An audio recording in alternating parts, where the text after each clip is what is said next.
Hey, Coach, we are ready when you are. Okay. As far as practice goes, Armani Watts is sick. He won't practice today. Schwartz and Sammy Watkins are getting better, but won't practice today. So look forward to the challenge of playing the Jets. Good football team, well coached, and we've got to have a good week of practice. Time's yours. Let's go first to Darren Smith. Go ahead, Darren. Hey, Coach. Good morning to you. Obviously, Election Day is coming up next week. Just your thoughts, your closing thoughts on what you all view as success with what you all are doing with the voter registration that you've done thus far, and then using Arrowhead as a polling location this Tuesday. Yeah. So listen, I'm proud of our guys for having the wherewithal to come up with a plan, and then for our organization, Clark Hunt and Mark Donovan, to work with them to get it done. And I mean, you don't see that all the time. So that respect for the players and the players' respect for our ownership, I think, is very important to have. And so to actually have it here on campus per se, but right here at Arrowhead, I think is a tremendous tribute to all that were involved in getting it done. Let's go next to Sam McDowell. Go ahead, Sam. Hey, Andy, you've obviously had a lot of guys play against their former teams. Just generally speaking, do you feel like you get a little bit of extra out of guys when they're playing against a team that cut them? I suppose. I mean, I don't know that. I think once the whistle blows and it's time to start, I think you kind of put that in the back of your mind. If that was kind of your plan, you're playing and you're playing the best of your ability, and that's what you end up doing. So, anyways, that's what I think. I just I haven't done it for a couple of years and watch guys go through it. I think that's what happens. Let's go next to Herbie Teope. Go ahead, Herbie. Hey, Coach, good morning. Off the football field, it seems like the city of Kansas City is making a push to attempt to lure the Toronto Raptors here. If you could make a pitch to the Raptors of why Kansas City would be unique for them, what would it be? Yeah, well, I mean, it's a phenomenal sports town, I guess. Herbie is what I'd tell them. And not that Toronto's not. I'm not saying that. They're good people up in Toronto too. So, but I believe we'd love to have you, and let's go. Let's roll. No better sports place than right here. Let's go next to Nate Taylor. Go ahead, Nate. Hey, Andy, I know we're getting Travis here in a little bit. I wanted to ask you, just in terms of production, consistency, even improving as a run blocker from when he started, just where are you most impressed with what Travis has done this season so far? Well, he's obviously a complete player, Pro Bowl player, All-Pro player, record holder, all those things. But every day he comes to work, and that's the part I like the best. And he tries to get better at his game. I mean, he diligently works with Pat, diligently works with Tom in the run game, asks questions, wants to get it right, all those things. I mean, and wants to be the best. So, I can appreciate that. Absolutely. Go next to Seren Petro. Go ahead, Seren. Coach, I know Brett's the guy that's handling, looking around what's going on in the league, but just in general, the teams are much more aggressive, it seems, at the trade deadline now. That 10 years ago, it was like, hey, it's too far gone. We can't fit them into our scheme. They can't learn what we're doing. But more and more, we're seeing guys do that. Why? Why do you think it is that guys are now able to change teams in season and be effective? Or is it just about maybe young general managers like Brett Veach that are much more aggressive than maybe the old guard? Yeah, it might be. I'm not. That's a good question, though, Seren. I think just with the way free agency sets up in its world today and the salary cap, I think people are a little bit more flexible, and you have to be with bringing people in and letting people go. And and so I think just with time here, that's ended up causing people to be a little bit more aggressive and feel more comfortable bringing people in. But I can't tell you the success rate right off the top of my mind here, but I could tell you before free agency wasn't a high success rate. I can't tell you what it is bringing guys in on the trades, but it seems like it might be even a little bit more successful than true free agency. We've got two more questions. We'll go with Pete Sweeney and then Todd Lebo. Go ahead, Pete. Good morning, Coach. Since he arrived in Kansas City, Le'Veon has just been really, I think, outward with how happy he is to be here. In your eyes, how has he been a fit inside the locker room, and why has Kansas City been such a good fit for him? Well, I think the offense fits him. And, I mean, he can see his talents and what he does best show up, in this offense. He can see it before he got here, and then he had a chance to show it here the other day. So I think that for a player, that's a positive thing. And I can't tell you how he felt going to New York. I don't know that. So, but I think with ours, he could see it, and we put him to work. So I think that's what he wanted. He wants to play, and I think he and Clyde are a good combination right there. And he's a good person. And, we have Daryl too. So you don't forget about Daryl, who's a good football player too. And so it all works out, well for us in that position. We'll go to Todd Lebo with the last one. Go ahead, Todd. Coach, from the outside, people will look and say the Jets don't have a chance, 21-point underdogs, all that stuff. They haven't won a game. When you address the team, what do you tell them about the Jets that's dangerous? What about their scheme or their personnel can provide some danger to you guys this week? Yeah, so this league is been all about parity. I mean, that's what the league strives for. And so it's never as good as you think and never as bad as you think. Whether it's driven by the gambling or whether it's driven by the media, whatever it's driven by that present those numbers, I don't pay attention to them first, but you mentioned them to me. So I go off of what I see on tape. I go off of that every week somebody gets picked off that was one of these favorites or whatever. And so you go back and you focus on your agenda and you study the opponent, you respect the opponent, and then you get yourself right to make yourself get better every week. And if you lose focus on that, then you have a problem in this league. And these are good football players and good coaches. And so best in the world, right? Because you look at it. So you don't lose focus on that. Coach, we appreciate the time. Thanks for joining us. Okay, thank you. Yeah. All right, guys. We got Patrick coming up next.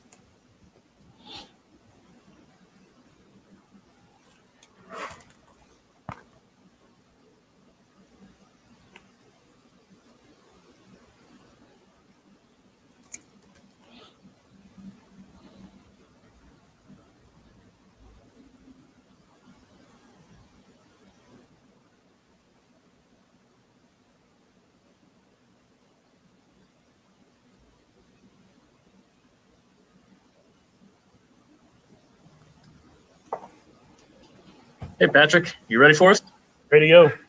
All right, let's start with Herbie Teope. Go ahead, Herbie. Hey, Patrick, just a question off the football field. And I know you took to social media and made a pitch somewhat to the Toronto Raptors, but with the city yesterday now making a formal pitch, what would your sales pitch be to the Raptors to come here?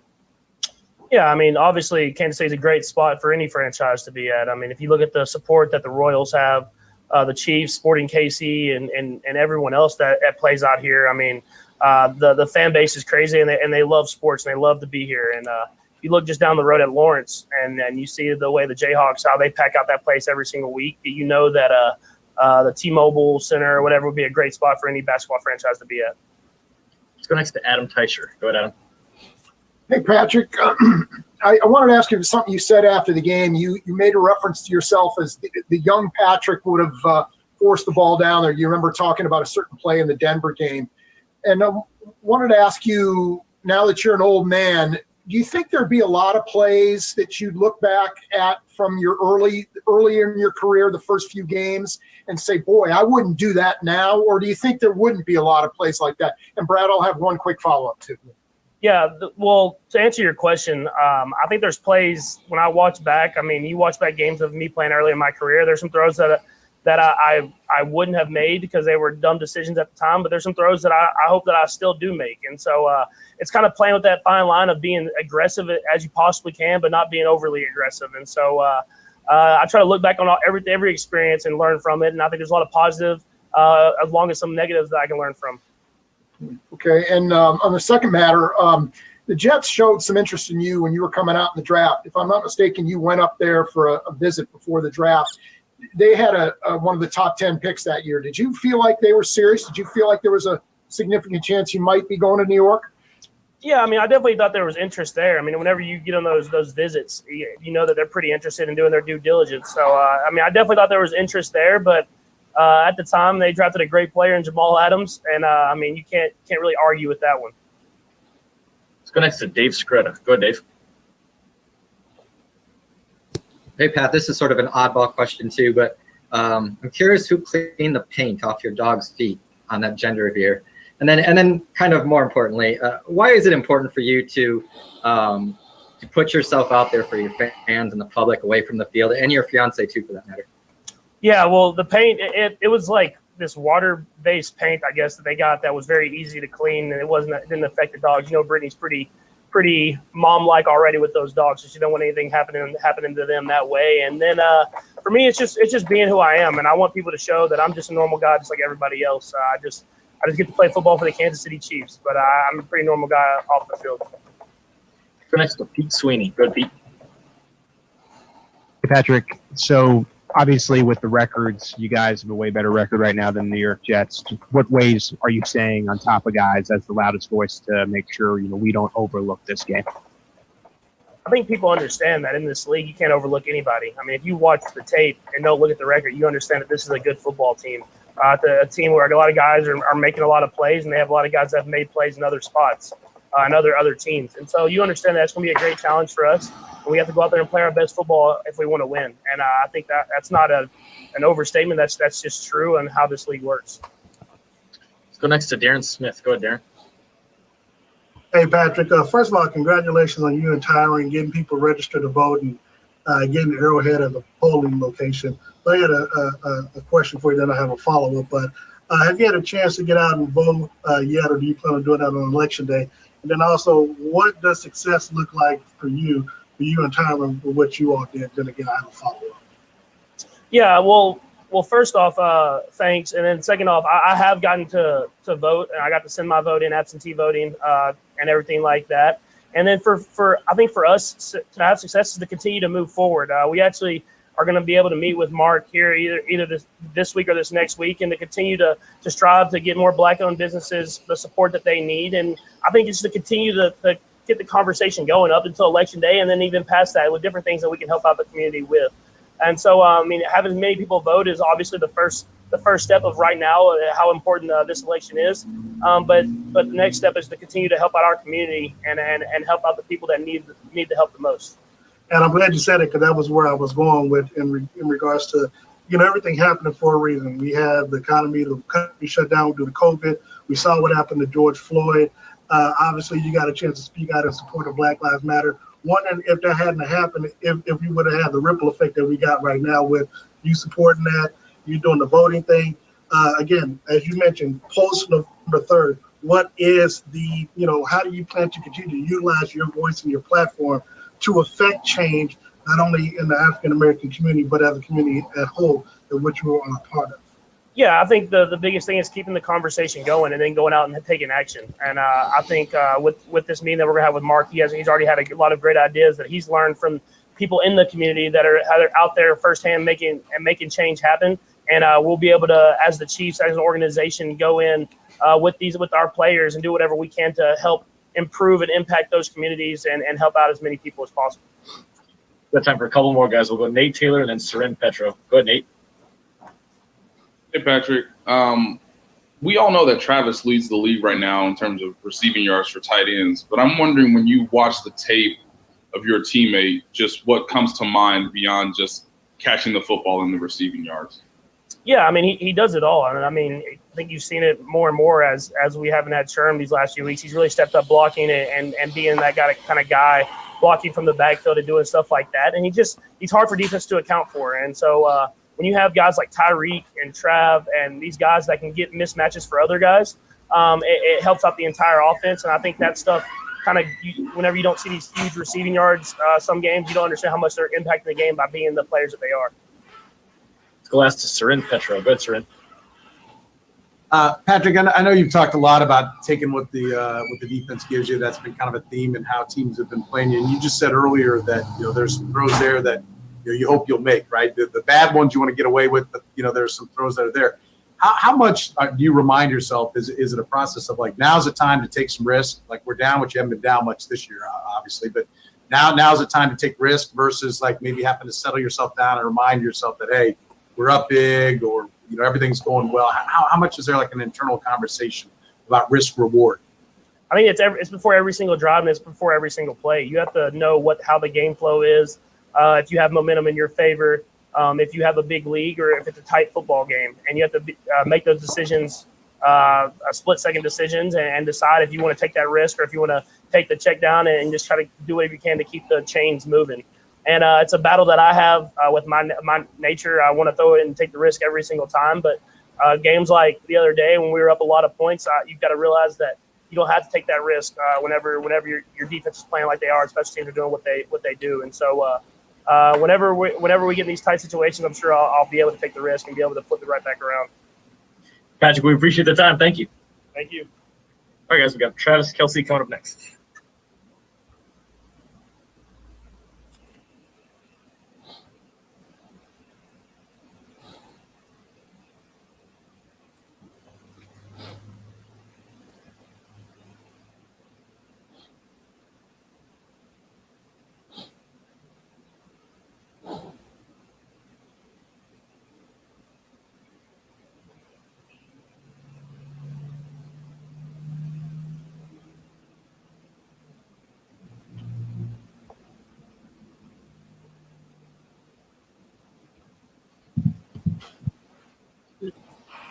Hey, how are you, Travis? Hey, how are you? All right. Happy Wednesday, everybody. With that, we'll get started with Nate Taylor. Go ahead, Nate. Good to see you, Travis. Actually, Patrick just mentioned this, but I know you would love to have Sherman out there with you in the huddle and on the field, but given his situation, what was it like to go through the game plan involving Buffalo to be sort of that fullback, H-back, out of the backfield blocking, and how much pride do you take in excelling at that when everybody knows how good you are as a receiver? I mean, it's at the tight end position, you're asked to do so many things. Play a lot of different positions, essentially. You'll see me split out wide, singled up like a wide receiver. Like in the Buffalo game and previous games, you see me in the backfield. I've also played inline tight end to the kind of like the H-back tight end, or the adjuster, as we call it in this offense. It's where you can just kind of move me around and put me anywhere. But it's prideful, man. It's prideful. I'm technically the utility guy on the field. Whether you need a plumber or electrician, man, I'm here for you. And whatever the coaches and the guys on this team need me to do, I feel like throughout the week I hone in on those fundamentals. I focus in on my job and what I have to do to help make this offense click. And whether it's playing fullback, playing wide out, or getting back there and running a wildcat and playing QB, I'm ready for it all, and I get excited for it all. And it's a thanks to my coaches for giving me the opportunity to showcase my skills like that. Go next to Blair Kirchhoff. Go ahead, Blair. Travis, the plumber and electrician role, is that something that's evolved, or have you always felt that way? Well, the tight end position's always been that guy. I think over the course of probably the last 10 years, I kind of mentioned this the other day to somebody. It was I think 2011, 2013, where Gronkowski and Jimmy Graham had those had like the blow up year where they both had 1,300 yards or 1,200 yards and over 10, 12 touchdowns apiece. I think Gronk had 17 that year. They had one of the best years ever as a tight end. That really brought attention to the position. And what it did league wide and in the college ranks is it made offenses think that, hey, I gotta athletic guy. I can go ahead and put him in these positions and have some success. And it just keeps evolving more and more every single year. And it's just it's a prideful thing. If the more I can do is to help the team, the more I want to help the team. And that's just the mentality that you have. Let's go next to Steve Walls. Go ahead, Steve. Hey, what's up, Travis? Coach Eby said that last week. He said last week that Clyde and Le'Veon are like thunder and lightning. After you see these guys together, which one is thunder and which one is lightning in your eyes? I was just trying to differentiate the two, man. They're both kind of got the dual threat thunder and lightning package, man, and it's just the ultimate weather storm out there. And with the different types of runs that we have built in for them both, they can give you that 1-2 punch, or they can give you thunder or lightning, whichever one you want on that play. And it's just to have a two-headed monster back there, and then you throw in D. Williams, Daryl, and Andre. You throw all those guys in there, and we got one heck of a running back room. And as a blocker, that gets you excited, man. You got somebody that can take it to the house any point in the game, man. You want to make sure that you get your guy that much more. We've got 4 hands up. We'll go right down the line, starting with Harold. Go ahead, Harold. Hey, Travis, two-parter here. I was watching Inside the NFL last night. Ray Lewis, Brandon Marshall discussed tight ends as being divas, but also the smartest on the field. I just want to know your thoughts on what they had to say about that. And also, Patrick Mahomes has just mentioned, he might try to put more into black-owned businesses. I know you've been invested in the community as well. After, of course, next Tuesday, when everything with Arrowhead Stadium and voting is done, your last thoughts on that and what's next for you guys pushing forward to help the community? Well, to answer the last question first, I think everyone kind of just has to take a role and find their lane and find what they feel comfortable with. What I tend to feel more comfortable with is attacking the youth and making sure that systemic racism is eliminated, and try and give the advantages to the inner city, to a lot of the minorities that don't have those advantages and don't have that much effort being given to them, or focus being given to them. That's why you see me out in the Kansas City area trying to help out the kids as much as I can, and trying to hit these the areas that have poverty. And to move on to the tight end question, in this offense, you definitely have to be a smart football player no matter what position you're playing. And the tight end position tends to get moved around a lot more than others, which means you got to be that much more locked into the game plan and what we're trying to get done. In terms of divas, I think there's a lot of personality in the tight end room. You get both the being electric and enjoying having the ball in your hands, but then at the same time you got to have a physicality to you to be able to get after somebody in the run game. And yeah, you'll see a lot of personality in the tight end room. So I can't necessarily say I disagree, but I appreciate them at least acknowledging that we're some smart football players. Next to Adam Teicher. Go ahead, Adam. Hey, Travis. It seems like you and Pat have a better thing going in the red zone than maybe you've had in the past. Just wondering, is there something you can put your finger on there as far as why maybe that connection's better in the red zone this year? And Brad will have a quick follow-up as well. I think a lot of it is just having the right mindset, the right focus, and just being on the same page. It is what it is. There have been plays where I haven't been in the right place at the right time, and this year it's just making sure that I finish drives the right way and being there for my quarterback and making plays when the ball is in the air. That's the biggest thing, is that when you get the opportunity, you got to make that play. And you know what? I think this year it's just been that much more dialed in and that much more successful because of it. Okay, and also haven't had a chance to talk to you since the Oakland game. But you were unhappy on social media after that game. You kind of blamed yourself for what happened that day. Why were you so unhappy with yourself? What do you feel like you did that day or didn't do that day? Well, definitely have moved past it. I still get frustrated watching that film. Towards the game, I got a little frustrated trying to make more out of a play than what it was, and I was running routes that weren't called, and I screwed the team doing it. Stuff that you won't see on film, you won't see on the stats, but something that I took personal, and it was just me being frustrated and trying to be there for my quarterback, doing the right things, which I wasn't doing, and I just got to play within the system and run the plays that are called.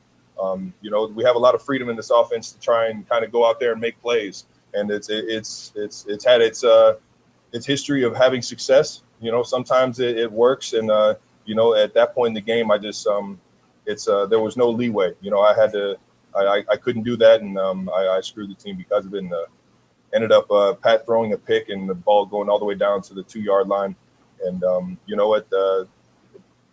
It put 2-score game, 16 points. You know, it's not just a 2-score game. You got to put up 2 extra or 2-point conversions and things like that. So it's just you know, learning. Even though it's year 8 for me, still trying to make sure I'm not doing too much and being myself and helping the team instead of hurting the team.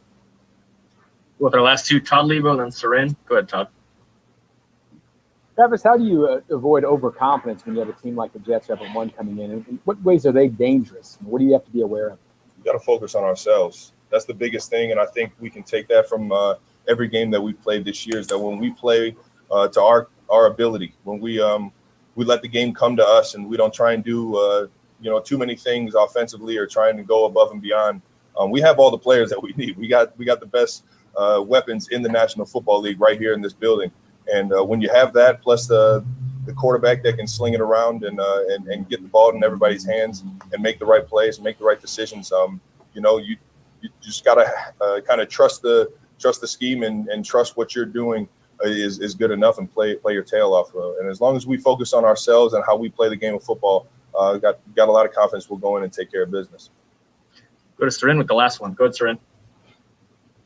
Travis, a lot of conversation about how defenses are playing you guys, that they're wanting to take the top away, and Patrick's been, you know, making the smart decision and taking what they're giving him and everything. But your numbers, you know, are typical Travis Kelce numbers, right? They're very good numbers. What are they doing? Are they anything different that they're doing to you, or why you're still putting up the normal numbers? We got a lot of weapons, and you have to be able to cover everybody. You can't just focus in on one guy because Pat's known for moving the ball around and getting it in everybody's hands. And I think you know, a lot of that has to do with the play calling and the design of the schemes week in and week out to put us all in positions to succeed. And I think from there, it's just, you know, kind of getting lucky with what the defense is presenting and you know, just being there for Pat whenever the void is there and the ball's in the air. Travis, we appreciate the time. Thanks for joining us. All right, guys. Have a good one. You too. All right, guys. We got Dan Sorensen coming your way next.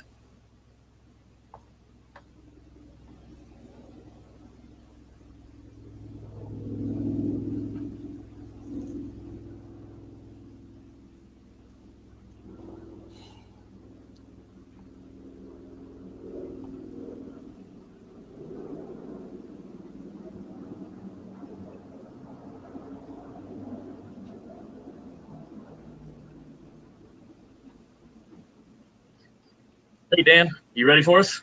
Yep, let's do it. All right, we'll start first with Harold Kuntz. Go ahead, Harold. Hey, Dan, you've kind of lived up to the Dirty Dan reputation recently, and you kind of had some flair to it recently with some one-handed interceptions, 9 tackles the other day against Denver. Just, I guess, in general, what's kind of gotten into your play recently? You really stood out. So what's really got into you? And the entire match, you said you study a lot. You're a student of the game. You deserve it. So what do you think of those comments as well? It's a lot goes to the leadership on the team. You got Tyron and our coaches that encourage us to push ourselves during the week, during practice, and to study hard and to practice hard. And you know, those plays and plays that other guys make, they're just a reflection of the hard work that everybody puts in during the week. Let's go next to Matt McMullen. Go ahead, Matt. Hey, Dan. So you've been here a while now. What's your favorite thing about the secondary right now this year? We're probably as close of a unit as I've ever experienced in my 7 years, and a lot has to do with you know, guys coming back. We got the same, you know, pretty much secondary that we had last year for the most part, and you know, we know each other really well. We've been playing together for a long time, a lot of games now, and I think you know, there's a lot of continuity there. Let's go next to Nate Taylor. Go ahead, Nate. Hey, Dan, why do you think Steve Spagnuolo is a good coach, or better yet, a good teacher in terms of relaying information for that week's opponent? Yeah, he's very detailed, and I love his meetings. It's just packed full of information. He feeds us as much as we need, and you never feel like you're unprepared going into a week or practice, because their preparation, the coach's preparation, and the way that they teach it to us is the best that I've ever had. And when you have a coach like Steve Spagnuolo that's willing to do that, and you've got players that are willing to put in the time to learn and to digest what he's teaching and coaching us, then you've got a recipe for success. Let's go next to Pete Sweeney. Go ahead, Pete. Hey, Dan, similar vein to Nate's question. You've been here for 7 years, as you mentioned. What do you think, now that we're a year and change into Tyron being here, what has he injected into both the defensive room and then the defensive backs room? There's a lot of that Tyron does. One is his energy. I think that's the one thing that probably stands out the most, is he has the ability to create this energy, and it's contagious. It's something that rallies everybody on defense. You want to be a part of it. You grow from it. Everybody leans off it. And then his football intelligence is off the charts. He's a very intelligent football player, very smart, his understanding of the game. And so that is able to translate to other players on the team as we get to play around him. It elevates everybody's game. Let's go next to Adam Teicher. Go ahead, Adam. Hey, Dan, is there an area you feel like that you can grow, you meaning the team, the Chiefs, can grow on defense? In other words, is there an area where you feel maybe you guys are right around the corner for making an improvement? Yeah, there's probably a lot of things that we are still chasing and improving. Things we really like the idea of being a stout defensive team as far as stopping the run. And so that's something that we're going to be chasing, and we're always going to be trying to improve week in and week out. And then always, it all comes down to points, right? For the defense, that's all that matters, right? It's points on the scoreboard. And so, just keeping those points low, and closing games out. You can play good defense for 3 quarters, right, and have the game in hand, but you still don't want those points to creep up on the scoreboard. And so things like that we're always chasing. But, within the scheme, it's always you're chasing improvement for self, for mastery of the scheme. There's a lot of things that we're chasing to improve week in and week out. Let's go last to Sarin Petro. Go ahead, Sarin. And I'll have a follow-up here real quick when I get done. Dan, the defense has gotten so much better over the last 2 years. You guys are playing with confidence. How much does that, is it the confidence comes first and then you play better, or is the playing better? And how good you guys have been really since midseason last year when everybody got healthy? Is that what feeds on? Which one seems to come first? You know what? I think confidence comes from the hard work that you put in. And so, that's what we try and do week in and week out. If we have a solid Wednesday, Thursday, Friday practice and solid preparation and film study and everybody's locked in, that's the confidence that we carry into the game. And then that obviously translates into, production and playing well. And so I think it even goes a step further to say it's the work and the preparation that ultimately, produces the success on the field. And I remember a long time ago, Brian Waters told me, hey, listen, no matter what's called, we got to run it, right? So, we're going to, even a bad play, we're going to run a bad play. And everybody being in on a bad play is better than everybody trying to freelance and do their own thing. But he said, when you get a coach that gives you a chance to succeed, you're much more committed to it. I'm just curious, does that, Steve Spagnuolo seemingly has kind of called his shots. He said, hey, in training camp last year, he said, judge us in the second half. That's when it's all going to come together. It all came together. This year in camp, he's saying things like, the next step for us is for takeaways. We got to take the ball away more. You're second in takeaways. How much is Steve Spagnuolo and his whole coaching staff, right, and their ability to make sure that they're maximizing what you guys do and putting you in a position to succeed, how much does that add to the confidence level? Oh, it adds a lot. And I think there's been enough time for us to get to know one another. And like I said, we've been a group, coaching staff and players included, for a long time now.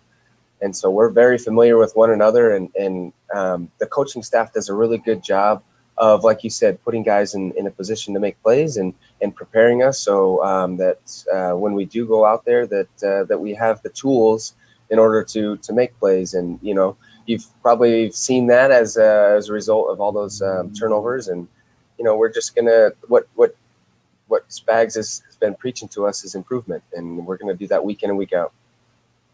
Thanks, Dan. Appreciate your time. That's it. All right, guys. That is it for today.